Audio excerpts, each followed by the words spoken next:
पाकिस्तान को आखिरकार 57 मुस्लिम देशों का साथ मिला है और ये समर्थन खासकर ऑर्गेनाइजेशन ऑफ इस्लामिक कॉरपोरेशन के मंच पर हुआ है।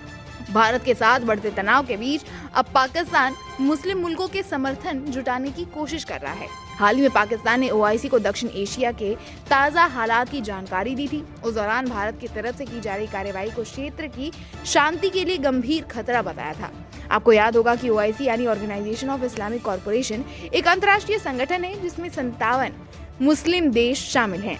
इस संगठन का उद्देश्य मुस्लिम देशों के बीच आपसी सहयोग को बढ़ावा देना और इस्लामिक दुनिया के मुद्दों पर सामूहिक प्रयास करना है।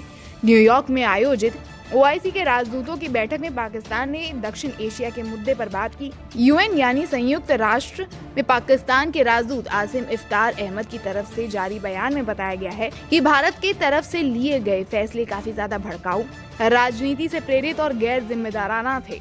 उन्होंने ओआईसी के सदस्य देशों से भारत के स्टैंड और उनके परिणामों पर विचार करने की अपील की है। एक रिपोर्ट के मुताबिक ओआईसी के राजदूतों ने पाकिस्तान और उनकी आवाम के साथ एकजुटता और पूर्ण समर्थन जताया है। उन्होंने कूटनीतिक बातचीत के जरिए तनाव कम करने और क्षेत्रीय तनाव के जड़ का पता लगाने की अपील की है।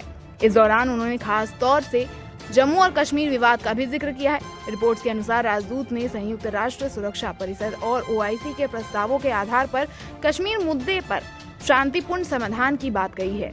अब पाकिस्तान ने ओआईसी में भारत के खिलाफ अपनी आवाज बुलंद की है। पाकिस्तान का कहना है कि भारत में मुसलमानों के खिलाफ लगातार बढ़ते उत्पीड़न और कश्मीर मुद्दे पर भारत की कार्रवाई को लेकर मुस्लिम देशों को एकजुट होना चाहिए। पाकिस्तान के प्रधानमंत्री और अन्य नेताओं ने ओआईसी के मंच से भारत के खिलाफ कई बार बयान दिए हैं। उनका कहना है कि भारत में जो घटनाएं हो रही हैं, जैसे कि मुस्लिम विरोधी हिंसा और कश्मीर में कर्फ्यू, वो पूरी दुनिया के सामने एक गंभीर मुद्दा है। पाकिस्तान ने ये दावा किया है कि भारत कश्मीर में एक तरफा तरीके से अपनी नीतियों को लागू कर रहा है, जो अंतर्राष्ट्रीय कानून और मानवाधिकारों का उल्लंघन है। ओआईसी में पाकिस्तान ने इस मुद्दे को उठाया और मुस्लिम देशों से भारत पर दबाव डालने की अपील की। वहीं दूसरी ओर भारत और पाकिस्तान के बीच में तनाव काफी ज्यादा बढ़ चुका है। हालात ऐसे ही चल रहे हैं कि जंग भी शुरू हो सकती है। पाकिस्तान के राष्ट्रपति आसिफ अली जरदारी और प्रधानमंत्री शहबाज शरीफ ने गुरुवार को सुरक्षा स्थिति पर चर्चा की और किसी भी आक्रामक कार्रवाई का माकूल जवाब देने का संकल्प जताया। जम्मू कश्मीर के पहलगाम में 22 अप्रैल को हुए आतंकी हमले में 26 लोगों की मौत के कारण भारत और पाकिस्तान में तनाव बढ़ने के बाद दोनों की ये पहली मुलाकात थी। नेताओं ने कहा, पाकिस्तान एकजुट है और अपने सशस्त्र बलों के साथ खड़ा है, जो किसी भी खतरे या आक्रामकता का जवाब देने में सक्षम है। रेडियो पाकिस्तान की खबर के अनुसार शरीफ ने कतर के अमीर शेख तमीम बिन हमद अली सनी से भी बातचीत की टेलीफोन पर। बातचीत के दौरान उन्होंने आतंकी हमले की पारदर्शी जांच के लिए सहयोग की पेशकश दोहराई। हालांकि पाकिस्तान को ये समर्थन मिलने से उनका मनोबल बढ़ सकता है, लेकिन सवाल ये भी है कि क्या ओआईसी के बयान से भारत पर कोई असर पड़ेगा।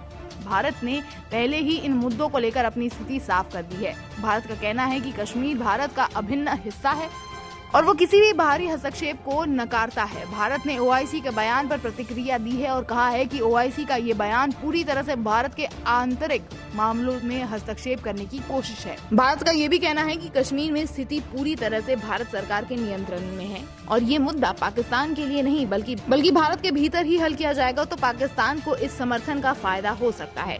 लेकिन भारत के सामने ये कोई नई समस्या नहीं है। भारत की दृढ़ नीति और अंतर्राष्ट्रीय मंच पर उसकी स्थिति मजबूत है। हालांकि ओआईसी के इस बयान के बाद भारतीय विदेश नीति के तहत कुछ और कदम उठाए जा सकते हैं। अब ये देखना दिलचस्प होगा कि पाकिस्तान और ओआईसी के इस बयान के बाद भारत किस तरह से अपनी स्थिति को और मजबूत करता है। क्या मुस्लिम देशों का ये समर्थन पाकिस्तान के लिए सही दिशा में साबित होगा या फिर ये सिर्फ एक राजनीतिक बयानबाजी होगी। नमस्कार, मैं हूं मानक गुप्ता। अगर आपको हमारा ये वीडियो पसंद आया हो तो इसे लाइक और शेयर जरूर करें और हाँ, हमें सब्सक्राइब और फॉलो करना ना भूलें ताकि आप देश और दुनिया की कोई खबर मिस ना करें।